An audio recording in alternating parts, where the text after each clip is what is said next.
Howdy, I'm Timbertaft, and are you ready to enter a world where darkness and light battle for dominion over the lands of monsters and men? Are you a survivor of the trials and tribulations of the below story that some call Undertale, prepared to see its counterpart surface epic Deltarune of Chapter 1 and 2 variety? Perhaps you encountered a talking flower and rejected that adventure, or did not answer the call to adventure when heralded and just listened to the music after the adventurers had finished their trek. This video is to all of you, an opportunity to experience literally everything in Deltarune as of December 2021 that I could fit in an hour. I'll try to explain everything self-contained to this game as best as I can while acknowledging the nods to Undertale where appropriate. Though Undertale lore is beyond this video's scope, so you may need to reference other resources. Any game made by TobyFox is absolutely riddled with rabbit holes if you choose to go down them, and by no means is something I think can really truthfully be contained to a single video and still be understood. So, let's start at the beginning.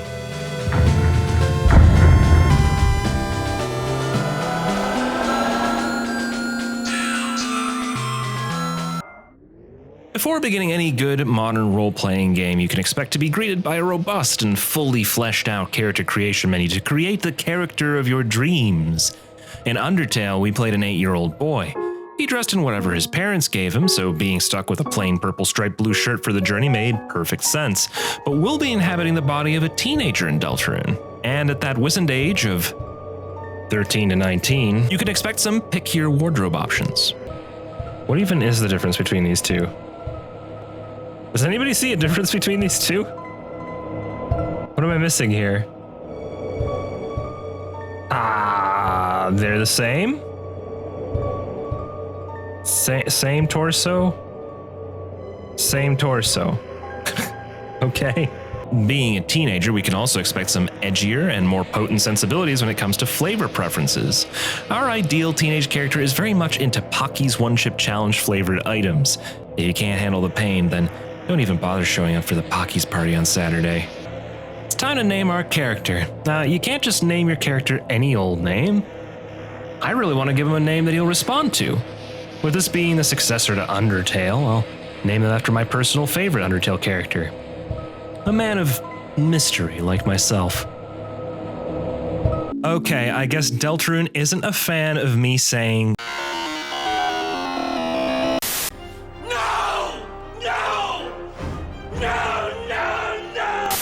no problem. We'll stick to some real names instead. Why not Susie for the character? This should help the kid grow up tough, and it wants my name too? Well, alright. I'll just give them my CIA cover name, Chris. I think they'll buy it. You are about to meet someone very, very wonderful. Ooh! Your wonderful creation will now be discarded. No one can choose who they are in this world.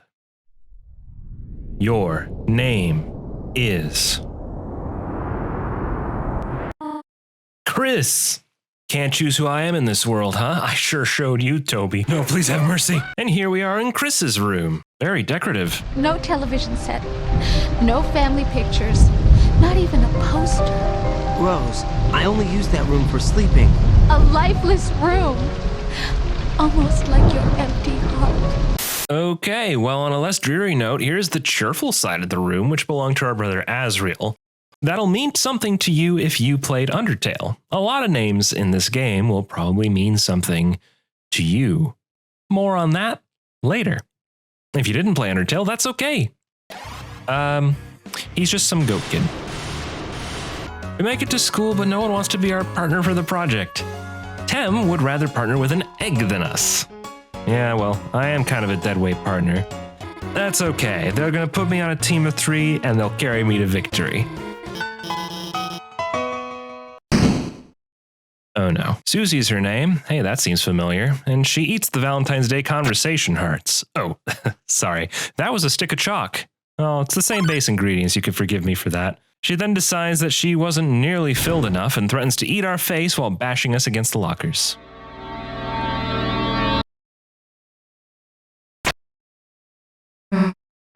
Susie tells us to do the project ourselves, along with a reminder that our choices don't matter.